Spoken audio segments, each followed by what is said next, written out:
ubundi umuntu bibavuga ko yari yifashe ibyo kurya bihumanye igihe agize ingaruka izo arizo zose bimugiraho. Ntabwo biba bivuze ngo harimo uburozi cyangwa iki, ahubwo haba harimo ibindi bibazo kenshi bituruka mu buryo amafunguro yateguwe, rwa ruhererekane rw'amafunguro kuva ategurwa kugera ageze ku muntu uyafata, yewe n'ibyo yafatiraho.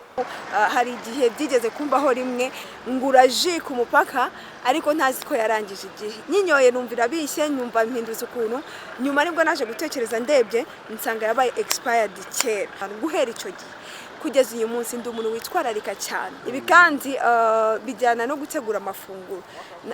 Ndi umuntu udakunda kurya ahantu hateguriwe abantu benshi, kuko usanga ntago baba bateguranye umwanda kuko babishaka. Hoya, hari ukuntu umuntu ashobora gutegura ibyo kurya by'abantu benshi ntiyite ku isuku. Kenshi aho dufatira amafunguro navuga ari mu ngo zacu, uburyo amafunguro ategurwa rimwe na rimwe ushobora gusanga yateguwe mu buryo burimo isuku nkeya, cyangwa se n'ibiribwa ubwabyo bikaba byateguranywe isuku ariko wenda imiterere yabyo yararengeje nk'igihe. Hari igihe nigeze gufata amafunguro asa nkanguye nabi mu nda, byabera neza ukuntu, ariko nkurikiranye nsanga nta kindi kibazo nigeze mpura nacyo kindi usibye ibyo nariye.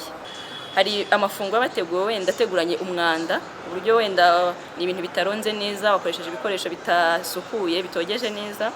Nukuvuga ngo hari ahantu ushaka kureba gutya nkarebera inyuma nkavuga ni ahantu ntabwo ndi bafatira ifunguro, hari naho mvuga nti wenda ahantu ukuntu hasa inyuma nibyo bateguye ndabyize, ariko impungenge ntabwo zibura, nkunda kuzigira cyane.